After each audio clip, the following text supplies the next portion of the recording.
Стабильный и устойчивый подъем – вот главная характеристика социально-экономического положения Восточного Казахстана в 2006 году. Это дает возможность строить позитивные прогнозы. Растет объем производства, и эта тенденция во многом связана с появлением новых предприятий. В текущем году стали реальными планы по строительству в Усть-Каменогорске медиплавильного и электролизного заводов с объемом инвестиций в 178 миллионов долларов. Наращивается производство строительных материалов, открыты цеха по выпуску сухих смесей, силикатного и шлакового кирпича. 10-тысячный автомобиль «Нива» сошел с конвейера Усть-Каменогорского автосборочного завода, пока единственного в Казахстане. Увеличился ввод в эксплуатацию жилья. Теперь строительство идет не только в областном центре и Семипалатинске. Ключи от квартир получили жители Риддера, Зайсана и Аягуза. Здесь горожанам их вручил аким области Виктор Храпунов. Крышу над головой получили и люди из села Бегень. На трагические события в этом лесхозе откликнулись все жители Восточного Казахстана, а исполнительная власть региона нашла возможность предоставить пострадавшим жилье в ближайших поселках и квартиры в Семипалатинске. Впервые в истории страны прошли масштабные выборы акимов городов и районов. До этого подобная практика существовала только в порядке эксперимента. С 20 октября в Ридде, Абайском, Бородулихинском, Глубоковском, Шемонаихинском и Курчумском районах работают первые руководители, занявшие свою должность по результатам голосования. Свою готовность к исполнению обязанностей 6 избранных акимов подтвердили во время принятия присяги. Активно идет общественно-политическая жизнь региона, особенно в преддверии 15-летия независимости Казахстана. Организован и действует клуб «Сухбат-диалог», в котором участвуют политические партии, неправительственные организации, религиозные объединения, профсоюзы, представители средств массовой информации. Это для них возможность прямого общения. В ноябре акимат Восточного Казахстана стал победителем республиканского конкурса в номинации «Лучший электронный акимат». Глава региона Виктор Храпунов первый в номинации «Лучший деятель внедрения IT-технологий в акимате». Начато строительство железной дороги Усть-Каменогорск-Чарск. Этот проект оставался нереализованным порядка 10 лет, при том, что линия стратегически важна для Восточного Казахстана и страны в целом. Выгоды очевидны. Она позволит сократить время перевозок внутри региона, а следовательно снизить транспортные расходы, избежать транзита через территорию России и оплаты таможенных пошлин. Завершено строительство второй очереди проспекта Победы. Полная реализация этого проекта позволит существенно разгрузить центральные улицы города, отчасти ликвидировать автомобильные пробки, ставшие его отличительной особенностью. В Усть-Каменогорске открыт первый центр обслуживания населения по принципу одного окна. Он должен создать максимальное удобство горожанам при получении различных документов. Все они будут выдаваться в одном операционном зале. До конца года в городе появится еще 2 таких центра. Планируется улучшить условия работы уже действующего в Семипалатинске. Впервые за долгие годы решены проблемы теплоснабжения в Семипалатинске. Этот вопрос не снимался с повестки дня несколько лет подряд, и лишь теперь нормальная подача тепла во втором по величине городе области стала реальностью. Свою долю внимания получили внутридворовые территории областного центра, впервые за последние 15-20 лет. Благодаря программе «Дворы» отремонтированы проезды, восстановлены малые архитектурные формы, построены игровые площадки для детей. В следующем году аналогичные проекты начнут действовать в других городах Восточного Казахстана. Благодаря поддержке исполнительной власти в городах и районах области вновь стали действовать хоккейные коробки. Помимо уже существующих, строятся новые.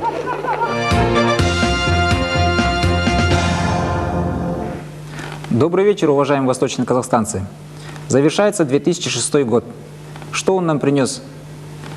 Какие итоги мы подводим? Сегодня на эти и многие другие вопросы в нашей студии на канале «Казахстан Усть-Кемен» отвечает аким Восточно-Казахстанской области Виктор Вячеславович Храпунов. Добрый вечер. Добрый вечер. Мы работаем в прямом эфире, а значит, у вас есть возможность интерактивного общения с акимом области. Задавайте свои вопросы. Телефон прямого эфира на ваших экранах. Виктор Вячеславович, мы посмотрели небольшую хронику событий. Безусловно, они важны для области, но мы не можем сделать общих выводов. Как бы вы охарактеризовали сегодня социально-экономическое развитие нашей области за прошедший год? Спасибо за вопрос. Я думаю, что многих волнует состояние дел сегодня в Восточно-Казахстанской области. Восточно-казахстанцев в первую очередь, поскольку все они являются непосредственными участниками событий, которые происходят у нас здесь, на востоке Казахстана. Хочу отметить, что экономика Восточно-Казахстанской области динамично развивалась, и поступательность этого развития, она очевидна. И если сказать несколько просто цифр, которые характеризуют состояние экономики в 2006 году, то первое, чем мы гордимся, объем выпускаемой промышленной продукции в денежном выражении составил 385 миллиардов тенге с ростом 124,8 миллиарда тенге к уровню прошлого года. Продолжается наращивание объемов горно-рудной промышленности, что для нас особенно отрадно, поскольку последние несколько лет шел спад в горно-рудной промышленности, и в этом году мы получили 109,2% к уровню прошлого года, чем мы гордимся, поскольку этот спад был остановлен благодаря, первое, это вводу в действие, конечно же, Артемьевского рудника компании «Казахмыс» в Шемонайхинском районе, которая стала добывать 1,5 миллиона тонн руды в год, и дальнейшая наша очень жесткая политика ко всем компаниям, которые получили право на недропользование в Восточном Казахстане, утвердили и согласовали свои программы с министерством, но до сегодняшнего дня не приступали к этим работам. И хочется отметить, что многие компании уже сделали свои первые шаги, внесли свой вклад. Компания «Фикалел», которая получила и привезла сюда, к нам, на восток Казахстана, новейшую технологию бактериологического выщелачивания упорных руд. Это те руды, которые не могут легко обогащаться, обрабатываться с получением золота. Поэтому нужна была новая технология. Технология была привезена из Южной Африки к нам в Восточный Казахстан. И эта компания сегодня уверенно работает. Хочется отметить наш титано-магниевый комбинат, который в Кокпектинском районе запустил свой горно-обогатительный комбинат производительностью 40 тысяч тонн ильменитовых сплавов для того, чтобы пополнить сырьевую базу титано-магниевого комбината. И если мы ее запустим, эту фабрику, круглый год, то мы можем полностью на 100% обеспечить необходимым сырьем наш титано-магниевый комбинат, нашим сырьем, восточно-казахстанским. Также хочу подчеркнуть, что продолжает свою работу по обеспечению настоящим нашим сырьем восточно-казахстанским Ульбинский металлургический завод. На территории Семипалатинского полигона бывшего запущен тоже горно-обогатительный комбинат, и Ульбинский металлургический завод получает сырье уже непосредственно с месторождения Восточного Казахстана. Продолжалась работа наших предприятий и организаций по получению международного стандарта в качестве менеджмента и по экологии. Хочется сказать, что 12 таких компаний уже получили европейского стандарта свидетельство о том, что менеджмент этих компаний отвечает европейскому стандарту, и 32 компании, 32 предприятия сегодня работают над повышением своего качества работы. Это очень важно по предстоящему вступлению Казахстана в ВТО. Объем сельского хозяйства после окончания уборочной работы по уборке урожая этого года составит 79,4%, с ростом почти на 6,5% к уровню прошлого года. Это нас тоже радует. Поголовье скота увеличилось как крупнорогатого скота, мелкорогатого скота. И сегодня мы уже уверенно заявляем о том, что наш сельскохозяйственный комплекс, как отрасль, дает нашей области дополнительную прибавку к объему выпускаемой продукции. И хочется подчеркнуть, что строительство промышленных объектов, строительство жилья в Восточно-Казахстанской области ведется тоже в соответствии с тем заданием, которое мы приняли в начале года. И надеюсь, что к концу 2006 года мы сможем сдать более 204 тысяч квадратных метров жилой площади в Восточно-Казахстанской области. То есть сами цифры говорят за себя. Динамика экономики нашей области на подъеме. И я думаю, что все восточно-казахстанцы, кто успешно трудился в этот промежуток времени, могут гордиться за свои предприятия, за область и за свой труд, вложенный в дело области. Спасибо. Виктор Вячеславович, традиционно основой экономики Восточного Казахстана были и остаются горнодобывающие металлургические промышленности. Как обстоят дела в этой отрасли? Даурен, я уже коротко сказал и хочу отметить, что дополнительно, вот, кроме того, что я сказал про Артемьевский рудник Шамонахинского района, про Фикалил компанию, про наш титано-магниевый комбинат, про наш Ульбинский металлургический завод. Хочу еще отметить, что и Казцинк сегодня работает и разведывает, дополнительно выделяет финансовые ресурсы для разведки полезных ископаемых и пополнения горно-рудной, так сказать, базы своей. И вот то, что мы видели буквально на днях в городе Ридере, на цинковом заводе, где была сдана в строй действующих практически уже Вельц-печь, производительность 100-110 тысяч тонн руды в год, плюс 50% добавится кокса и дополнительные присадки, то 180-190 тысяч тонн руды в год будет перерабатываться этой печью.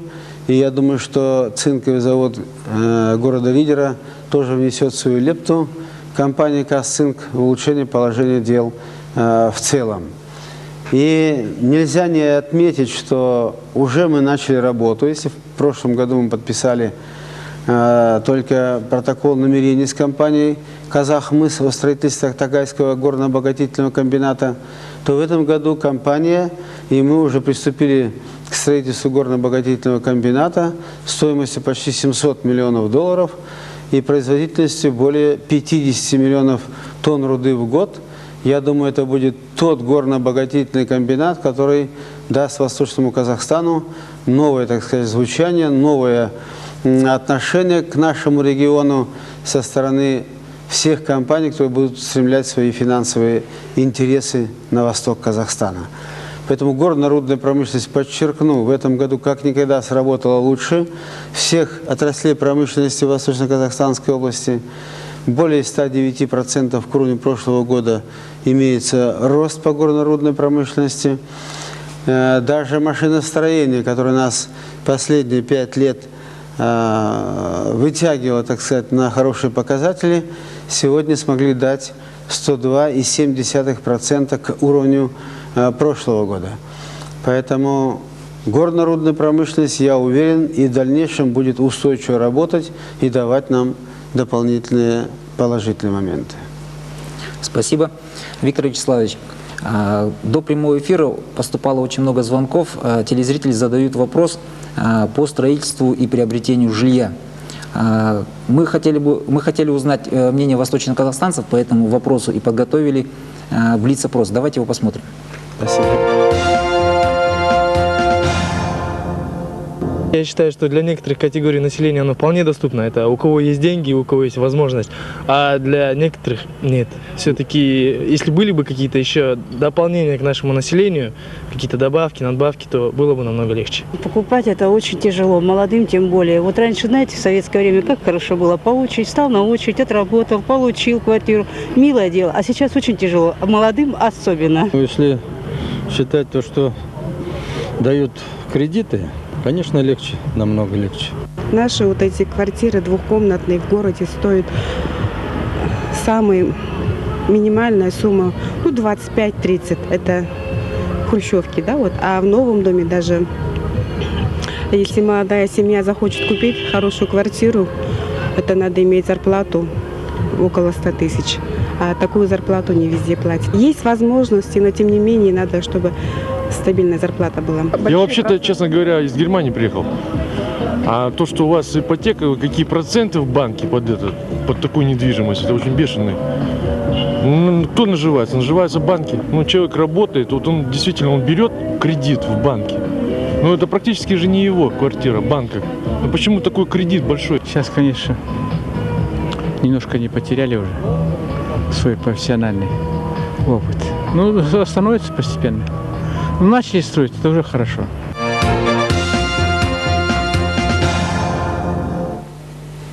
Мнение восточных казахстанцев? Да, спасибо. Хорошее мнение.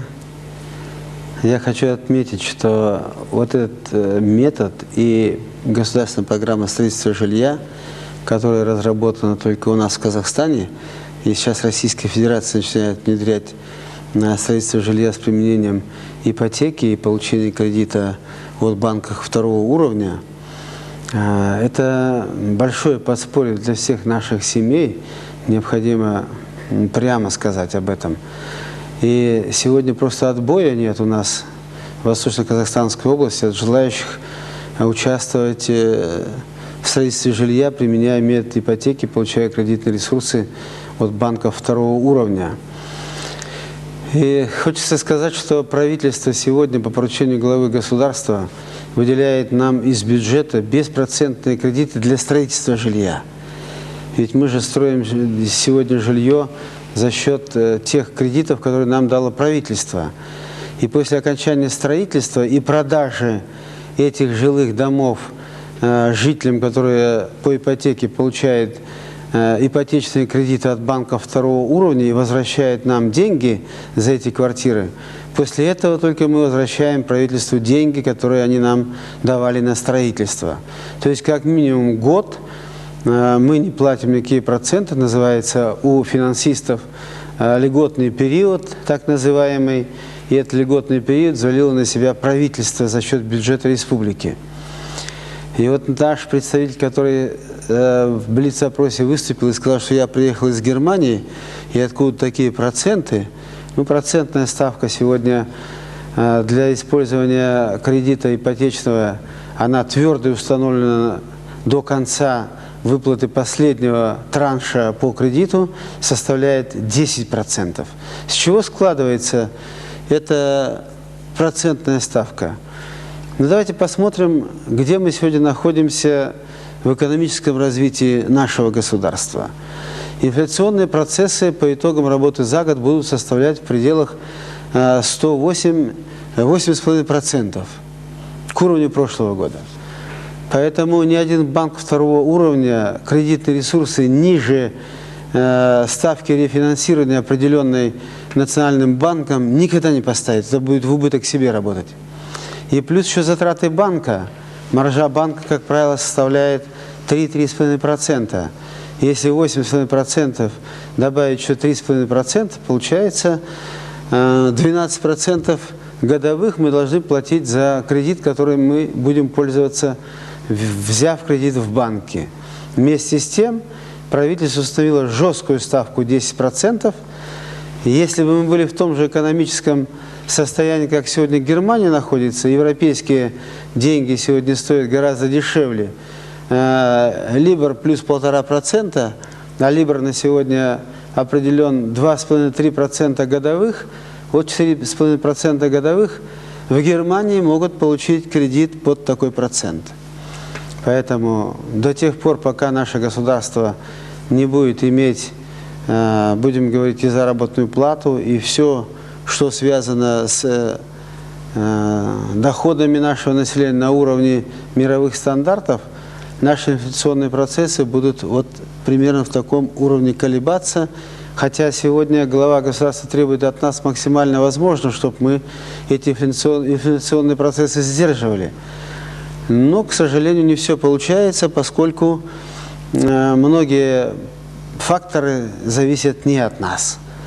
Поэтому при том объеме жилищного строительства, которое мы сегодня ведем в Восточно-Казахстанской области, очередников в нашем департаменте строительства сегодня подало заявление 3050 человек, и мы на какое-то время даже приостановили прием документов, поскольку мы были в замешательстве, что столько много желающих людей сегодня строить жилье, применяя метод ипотечного кредитования. И сейчас мы вновь открыли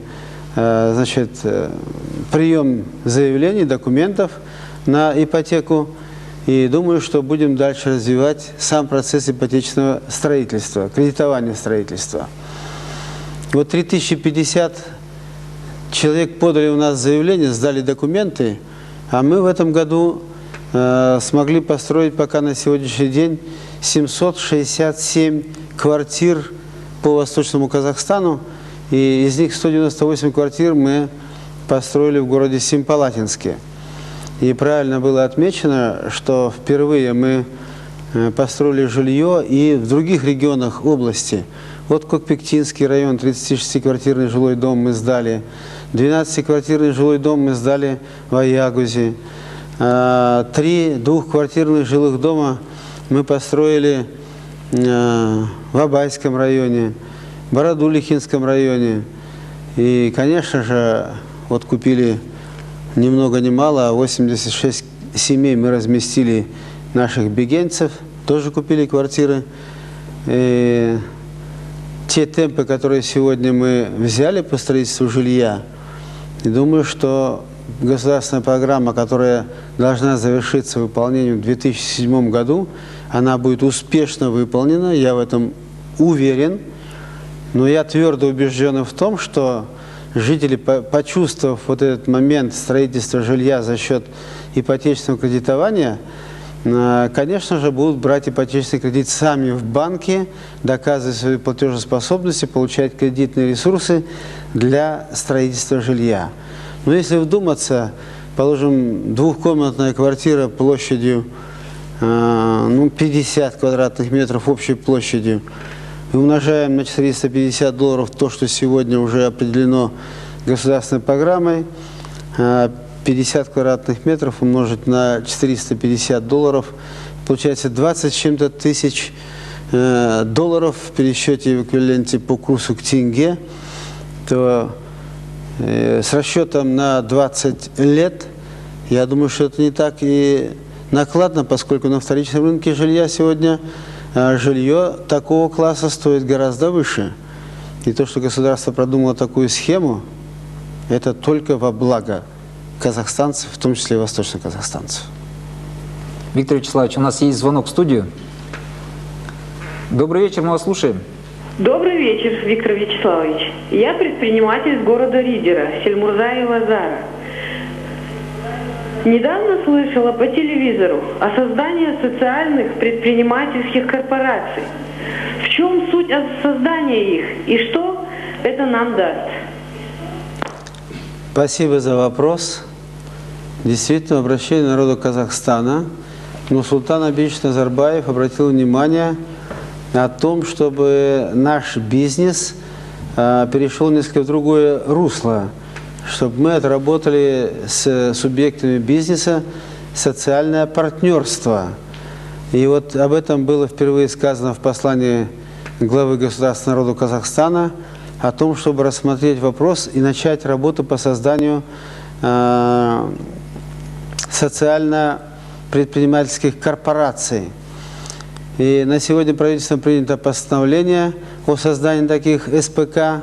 И мы, наша область, вместе с Павлодарской областью, входят в корпорацию «Восток», которая будет размещена в городе Усть-Каменогорске. И мной сегодня принято и подписано постановление акимата Восточно-Казахстанской области, создана рабочая группа, выделили определенные финансовые ресурсы для разработки всех необходимых документов по созданию социально-предпринимательской корпорации. И думаю, что те подходы, которые сегодня заложены в основании этой корпорации, передача имеющейся коммунальной собственности и государственной собственности в эту корпорацию, передача имеющейся в ведении или в резерве коммунальной собственности земля, будут передаваться в эту корпорацию. Корпорация будет работать, мы в этом уверены, что она будет успешно работать. А прибыль, которая будет получаться в результате действия этих социально-потребительских предпринимательских корпораций, будут направляться на решение социальных вопросов тех регионов, где эти корпорации будут работать. То есть это дополнительное еще финансирование разрешение всех социальных вопросов, строительство школ, детских садов, благоустройство поселков, районных центров, озеленение, прокладка новых дорог, тротуаров, освещение, асфальтирование и так далее, водопроводы, канализация. То есть все, что связано с социальной жизнью населения, прибыль от деятельности этих корпораций будет направлена на решение этих вопросов. Спасибо. Виктор Вячеславович, злободневный вопрос, который волнует телезрителей, это рост тарифов. Буквально, может быть, 5 лет назад никто бы и не подумал, что электроэнергия, например, могла бы стать дефицитом. Сегодня мы ощущаем нехватку в Восточном Казахстане, хотя являемся областью, которая производит достаточно большой объем электроэнергии. Инвесторы, в свою очередь, пытаются повысить тариф. И вот в этом ключе мы хотели вам предложить посмотреть мнение наших восточных казахстанцев, в частности, усть-каменогорцев, по этому вопросу.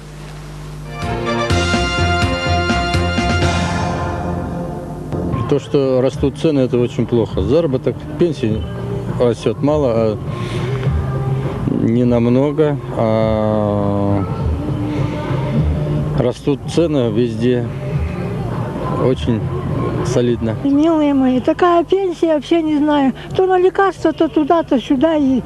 А жрать-то нечего, такая дороговизность. Это все добавить, все равно подорожает. Какая разница? Лучше не добавил зарплату, так оставил.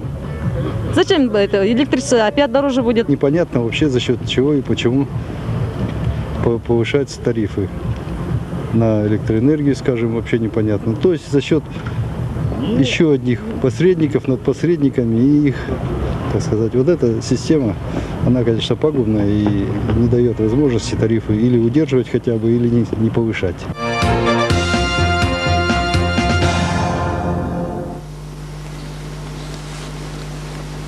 Виктор Вячеславович, вот по вопросу роста тарифов, какие меры предпринимает исполнительная власть? Дорогие восточноказахстанцы,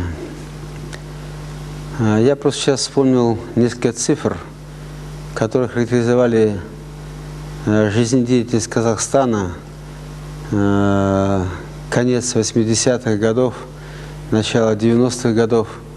В Казахстане потреблялось 104 миллиарда киловатт-часов электрической энергии, и своими электрическими станциями вырабатывали 88,6 миллиарда киловатт-часов электрической энергии. Предприятия Восточного Казахстана, энергетические предприятия, вырабатывали 8,5-8,7 миллиарда киловатт-часов электрической энергии. И вот в этом году мы уже подошли к такой цифре, которая была максимальная выработка электрической энергии энергетическими предприятиями Восточно-Казахстанской области. То есть сегодня потребление электрической энергии Восточного Казахстана превысило производство электрической энергии. Ни много ни мало, порядка 700-800 миллионов киловатт-часов электроэнергии мы получаем извне. Получаем от Аксуйской ГРЭС, получаем от Экибастузской ГРЭС-1. И тарифы сами по себе, они из ничего не возникают, все прекрасно понимают. И сегодня никто не заинтересован, особенно органы исполнительной власти, ни правительство, ни мы, в том, чтобы эти тарифы возрастали. Но я подчеркиваю, что есть отдельные факторы, которые зависят не от нас. Наши энергетические предприятия, которые работают сегодня на востоке Казахстана, первое, не в полном объеме могут уже удовлетворить потребности Восточного Казахстана, поскольку вся промышленность наша заработала, и энерговооруженность наших квартир, конечно, существенно возросла по отношению к советскому периоду. Если там мы рассчитывали на киловатт, 1,5 киловатт, то сегодня энерговооруженность наших квартир и жилых домов составляет от 7 до 15 киловатт установленной мощности. Естественно, потребление электрической энергии растет. И вот эти факторы, которые не зависят ни от нас, поставка запасных частей к нашему энергетическому оборудованию идет из-за пределов нашего государства. И цены и тарифы на это оборудование растут. Плохо или хорошо, это влияет на состояние дел энергетических предприятий.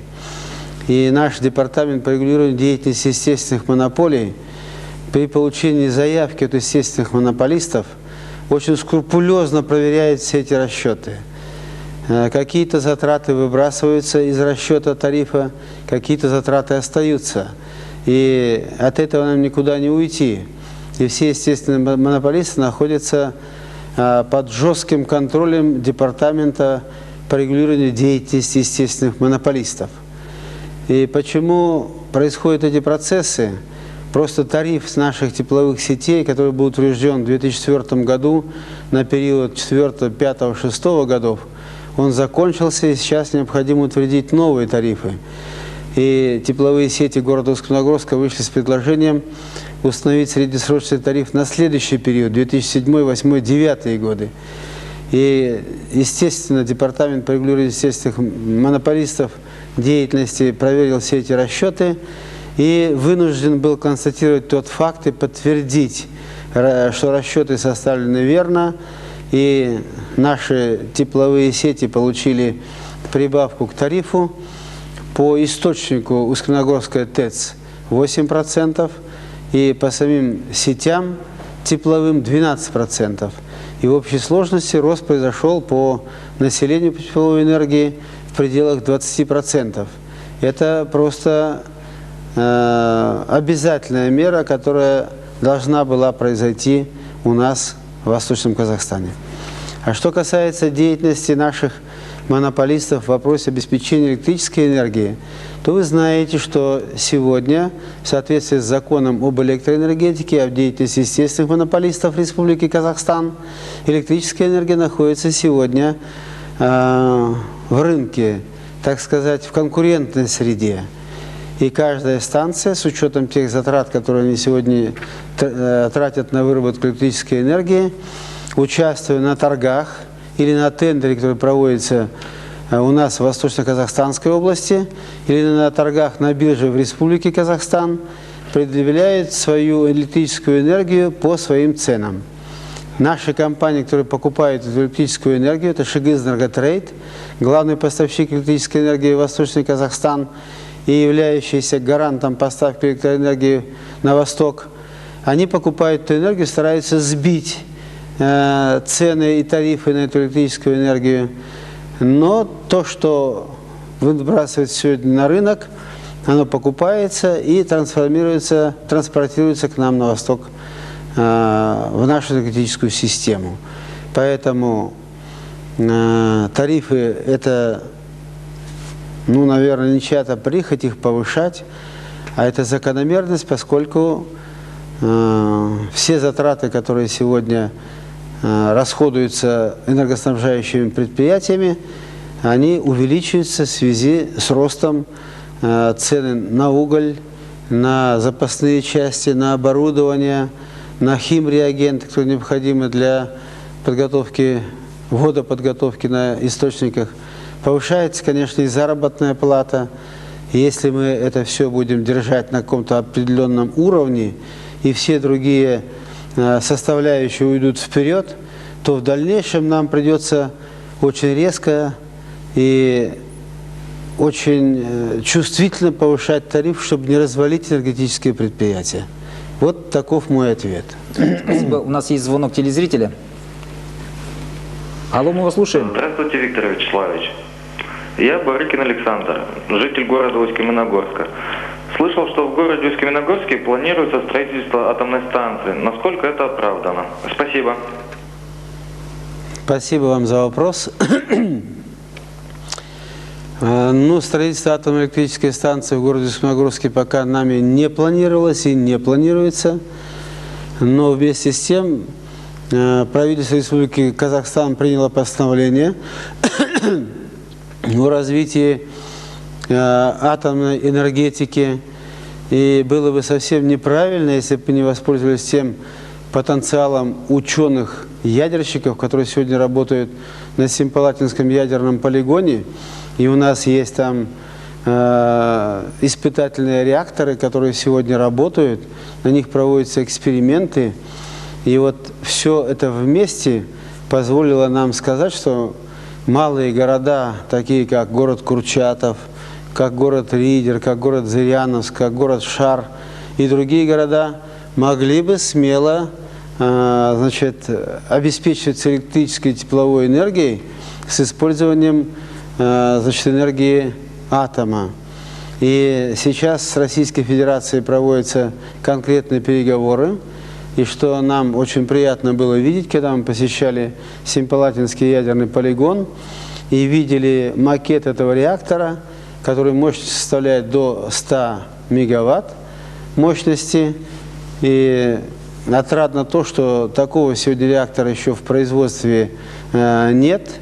Я думаю, что вот наше соглашение, которое мы хотим подписать с Российской Федерацией на изготовление такого образца реактора, и в первую очередь установить его в городе Курчатове для обеспечения города Курчатова теплом, поскольку сейчас стоит вопрос о строительстве традиционной тепловой электрической станции для обеспечения Курчатова тепловой энергией, то мы отдаем предпочтение, конечно, этому атомному реактору, этой электрической станции, которая очень надежна и показала себя как реактор, работающий на Курской атомной станции, которая по известным причинам взорвалась и упала на дно океана.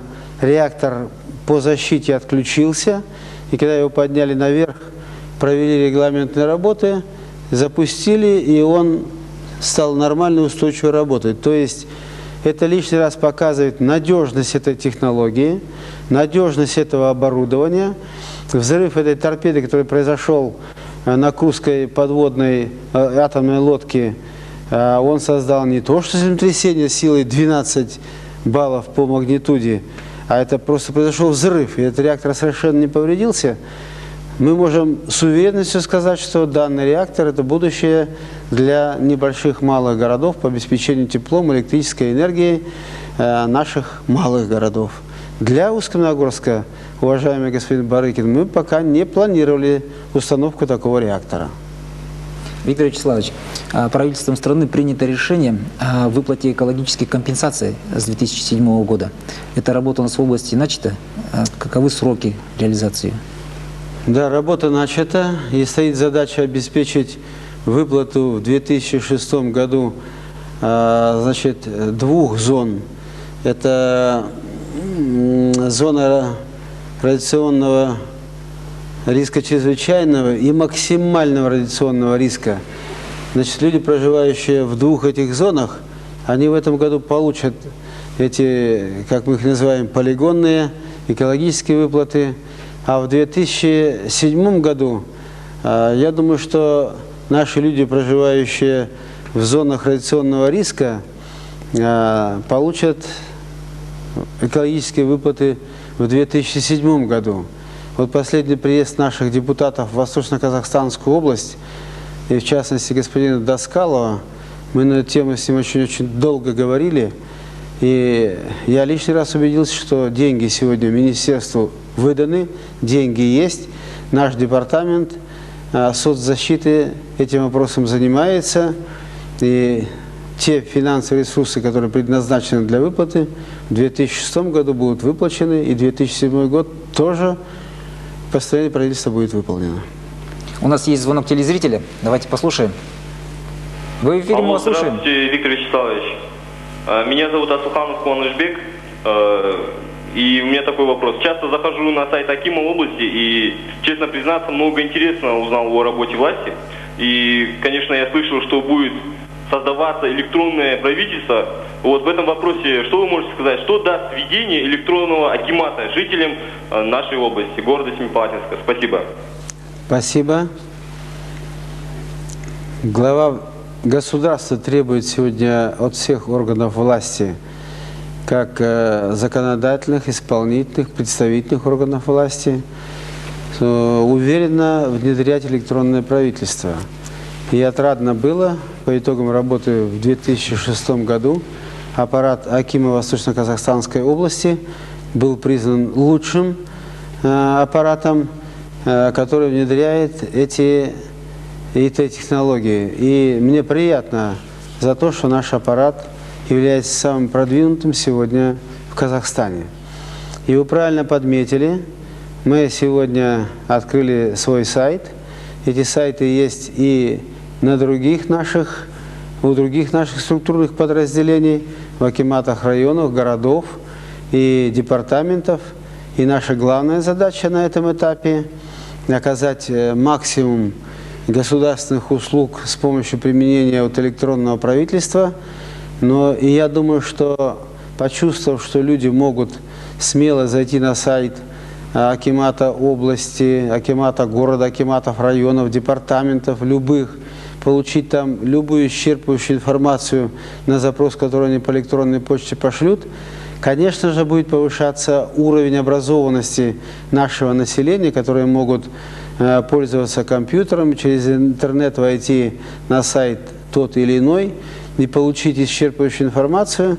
Конечно, люди будут обращаться больше к электронной почте для того, чтобы как можно быстрее, оперативнее получить себе на свой, так сказать, электронный адрес информацию или справку о том, что бы этот человек хотел получить. В дальнейшем, я думаю, за счет электронного правительства мы будем уверенно рассматривать вопросы оказания государственных услуг с применением электронной почты.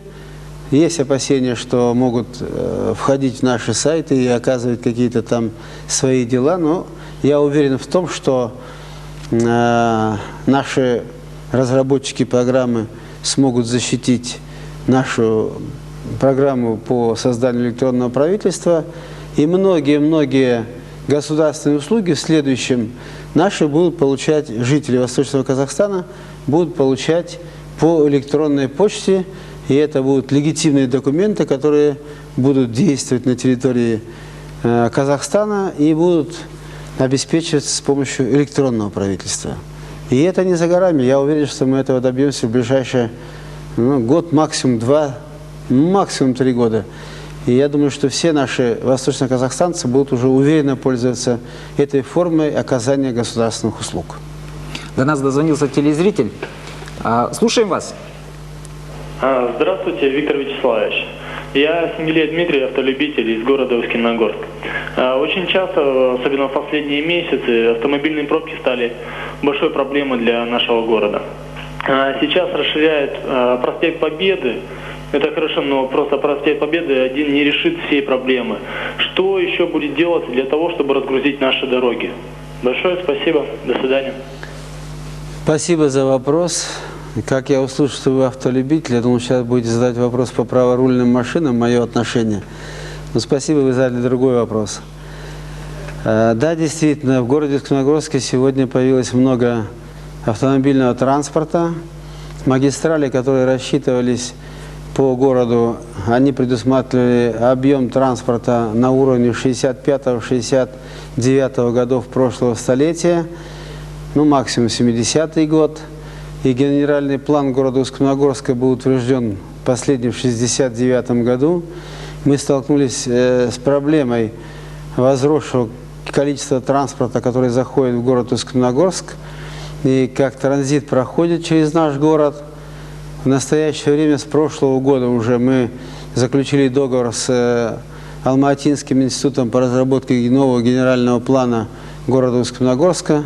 Мы его уже разрабатываем, договор заключен, график составлен.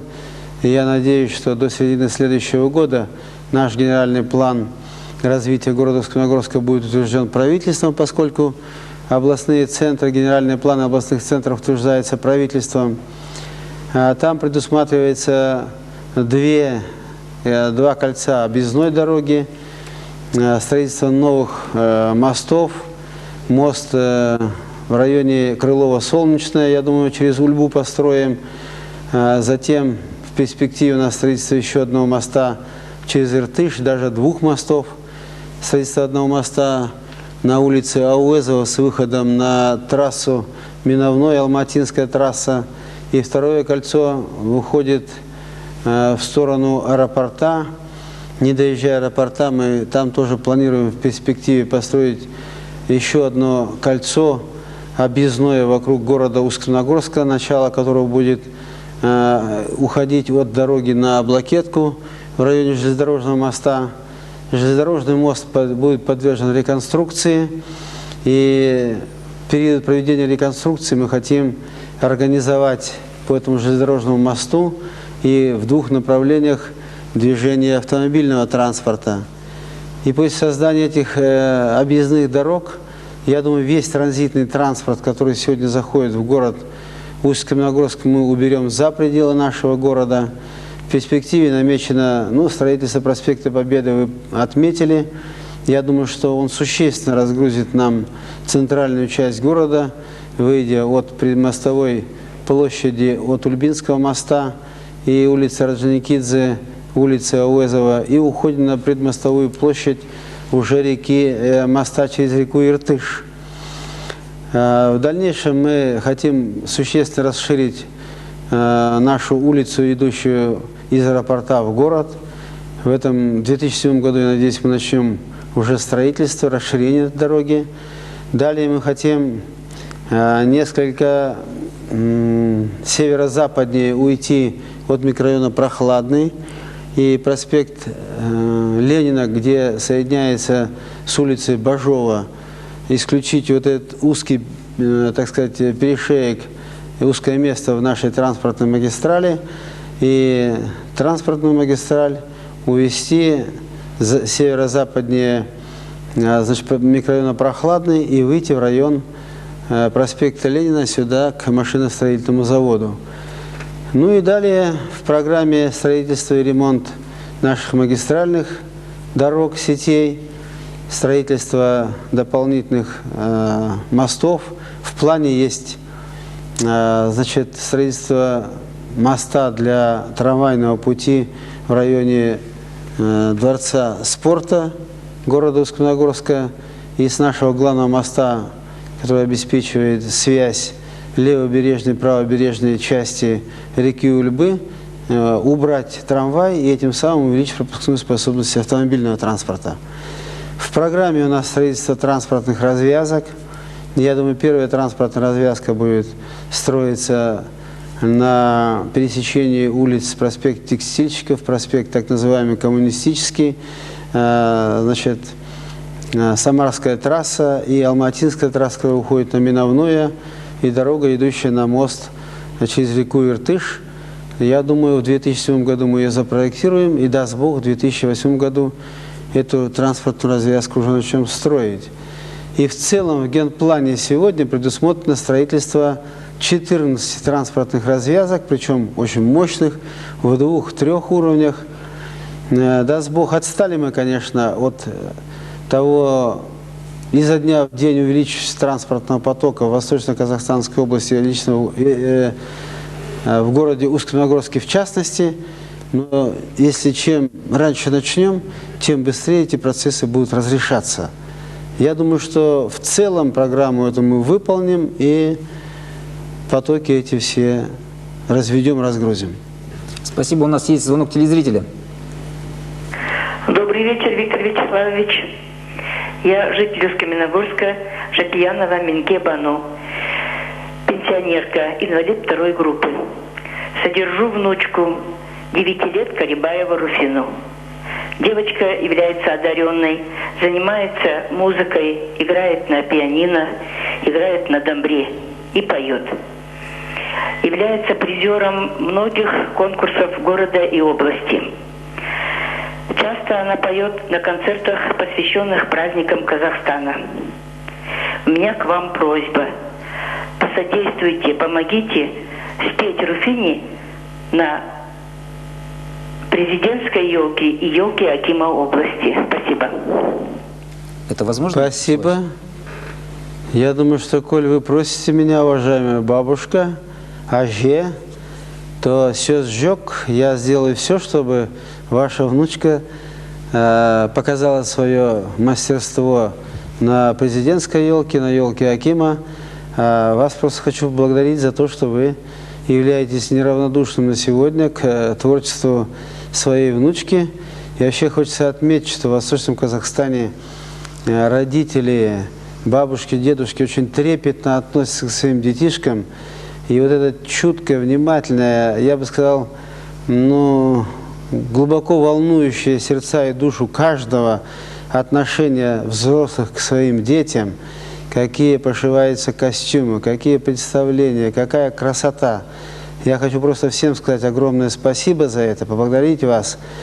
И будьте уверены, мы сделаем все, чтобы ваши начинания получили поддержку от органов исполнительной власти.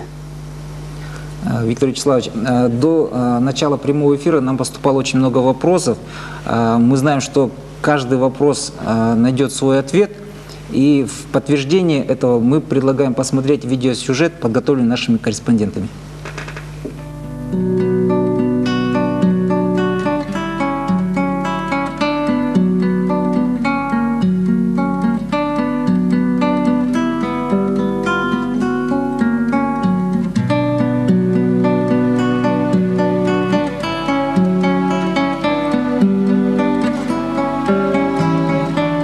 Акнур Муратова родилась с критическим диагнозом – дефект межжелудочковой перегородки.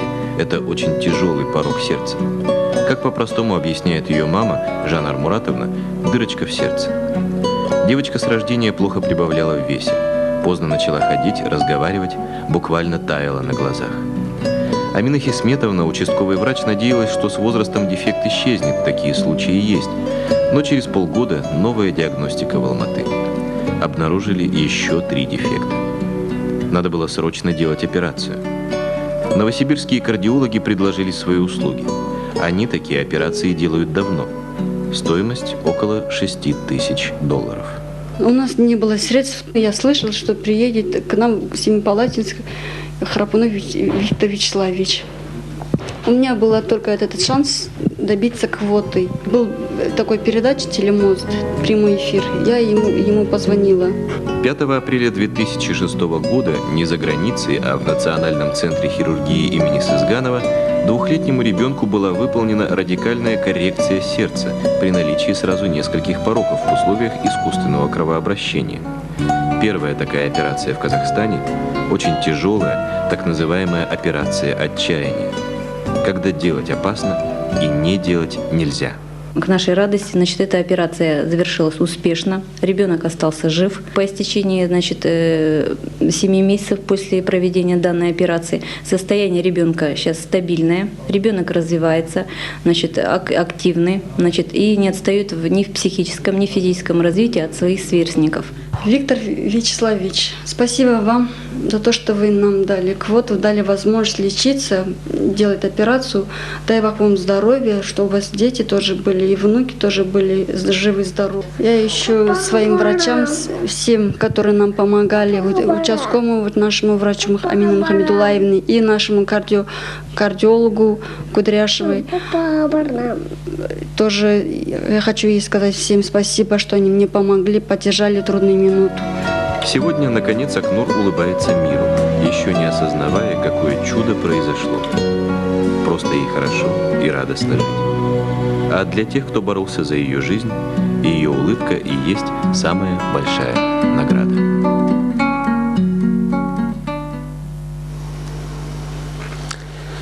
Что можно здесь сказать?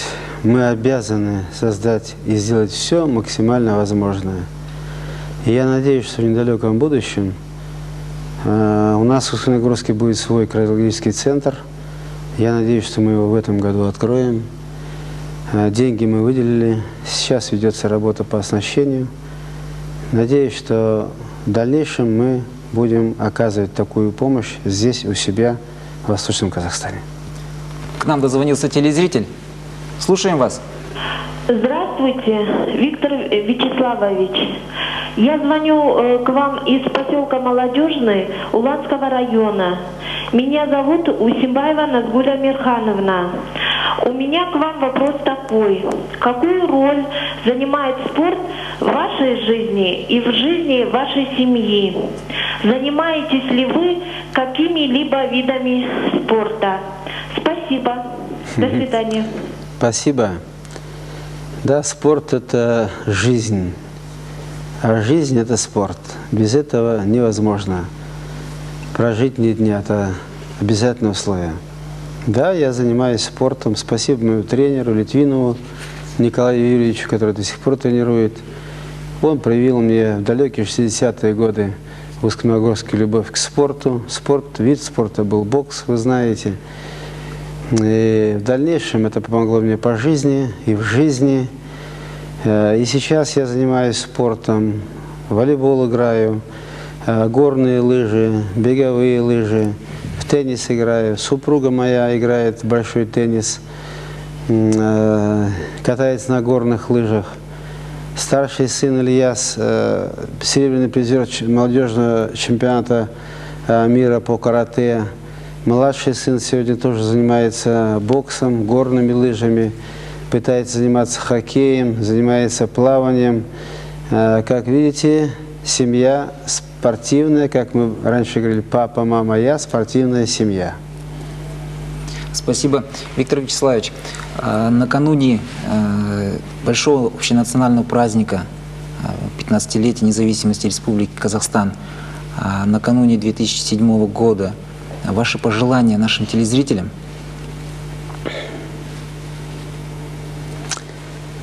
Дорогие восточно-казахстанцы, действительно приближается славная дата 15 лет независимости Республики Казахстан.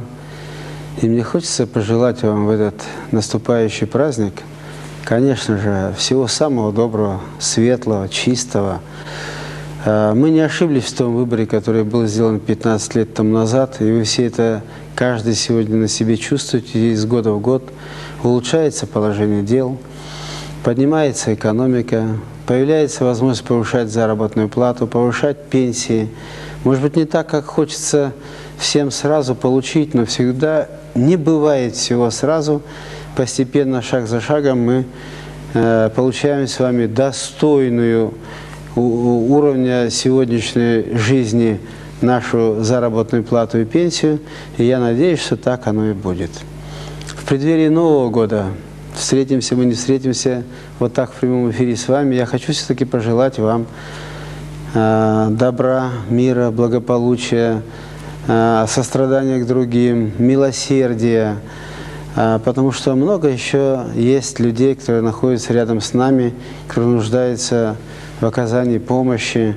И мы все вместе должны сделать так, чтобы каждому казахстанцу, каждому восточно-казахстанцу жилось хорошо, комфортно, уютно, и чтобы мы могли сказать, встретив 2007 год, мы сделали все возможное для того, чтобы наш замечательный Казахстан, наше независимое государство процветало, и чтобы мы гордились этим государством, а государство могло гордиться своими гражданами, членами общества, которые становились бы украшением этого государства. Всего вам доброго.